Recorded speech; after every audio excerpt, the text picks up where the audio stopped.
Généralement, pour les systèmes informatiques, donc on se distingue deux architectures. Il y a l'architecture monolithique.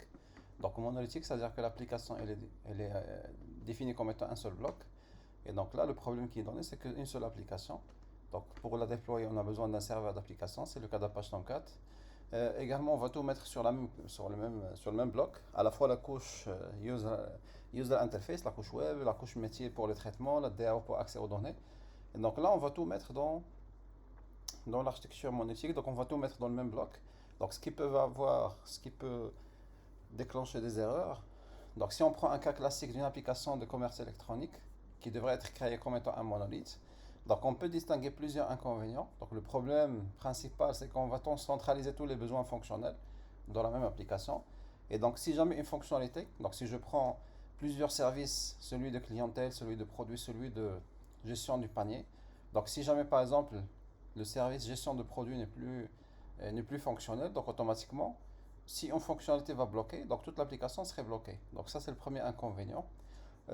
Parmi les inconvénients également, c'est que l'application va être réalisée avec la même technologie. Donc si on a besoin de créer ce bloc, on doit dès le départ choisir une seule technologie. Par exemple, on peut choisir G2E.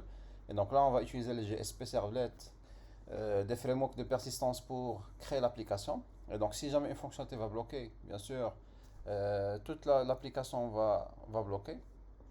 Et on ne peut pas utiliser plusieurs technologies au niveau de la même application monolithe. Le fait d'avoir toutes les fonctionnalités d'une manière centralisée peut également avoir un autre inconvénient, c'est la maintenance. Et donc à chaque fois que je vais modifier dans une partie du code, dans une classe, par exemple dans la gestion de produit, et donc là automatiquement je devrais refaire tous les tests de régression. Donc comme le cas d'avoir des tests unitaires, par exemple si on utilise Maven, donc on utilise le MVN test pour les tests de régression.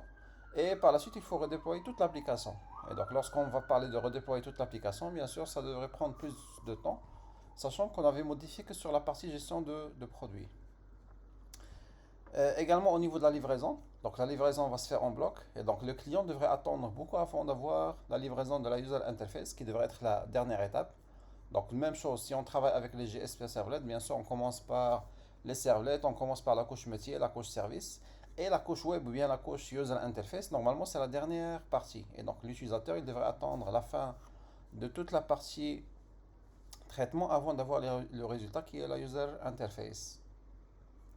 Et d'autant plus que la mise en production, ça devrait prendre plus de temps. Donc, à chaque fois qu'on va modifier, on devrait faire beaucoup de tests avant de passer en production. Et même le test, il est plus difficile à tester. Donc, donc le test, il est plus difficile. La performance, elle est également réduite. Un autre problème, c'est le cas de la montée en charge. Donc, si je prends cette application, je vais la mettre au niveau d'un serveur d'application, le cas d'Apache Tomcat. Donc, supposons que le serveur il est surchargé. Donc là, ce qu'on devrait faire, c'est la scalabilité horizontale. Donc on devrait déployer une autre machine, un autre serveur sur lequel on va redéployer l'application. Et donc là, on aurait besoin de démarrer l'application dans plusieurs machines. Et donc ce qui veut dire qu'il y a beaucoup de ressources qui devront être consommées. Alors que normalement, il se peut que c'est juste la partie gestion panier qui est surchargée, et non pas toute l'application. Mais ça n'empêche qu'on devrait redéployer toute l'application.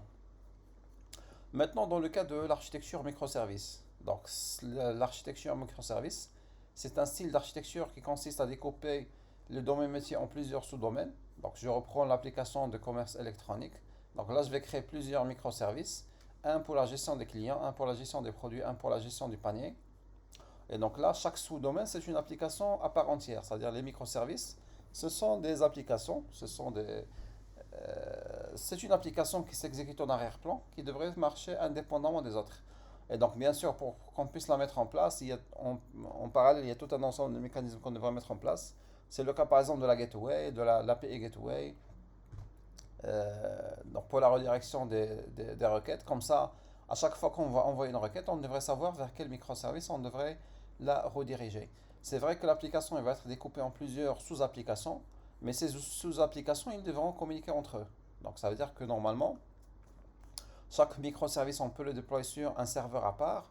Et donc d'autant plus que lorsqu'on va le mettre en place, donc c'est juste un fichier .jar qu'on devrait lancer à travers le terminal, bien juste par double-clic. Bon, généralement à travers le terminal, comme ça on peut automatiser le déploiement. Donc j'ai parlé comme quoi c'est vrai qu'ils sont découpés, mais ils vont agir comme étant un seul bloc. Bon, c'est pas un seul bloc, mais ce sont plusieurs microservices qui devront cohabiter afin de répondre aux besoins fonctionnels, aux besoins généraux qui est l'application de commerce électronique.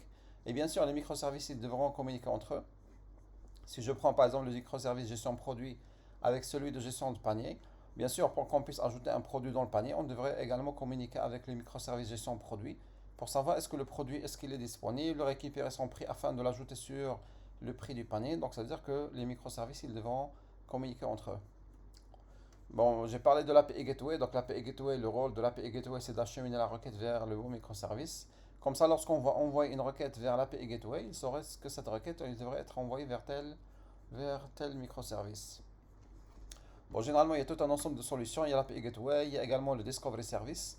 Donc, c'est quoi le rôle du Discovery Service? Donc, tout simplement, lorsqu'on va démarrer un microservice, on ne devrait pas connaître dans quelle, dans quelle machine ou bien dans quel serveur il est déployé.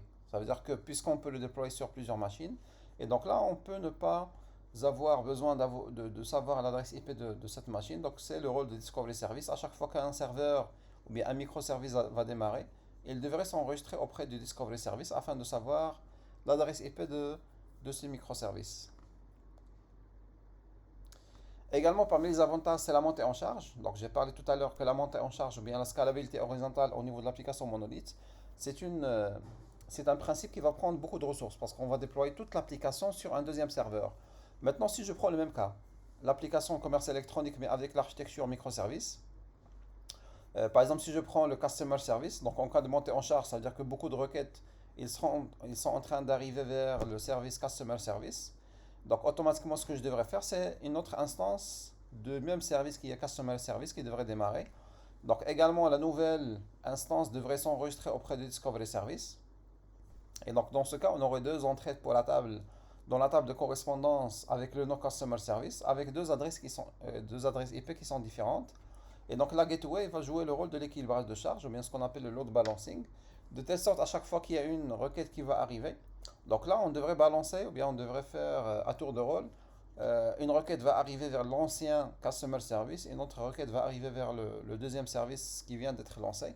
Et donc dans ce cas, on va créer une nouvelle instance et on va l'enregistrer. Et donc c'est la raison pour laquelle la gateway joue le rôle du routeur. Donc c'est pas juste une passerelle, mais également c'est un routeur, parce qu'il va agir d'une manière qui est intelligente afin de pouvoir équilibrer la charge et dispatcher les requêtes à tour de rôle entre les deux instances du microservice.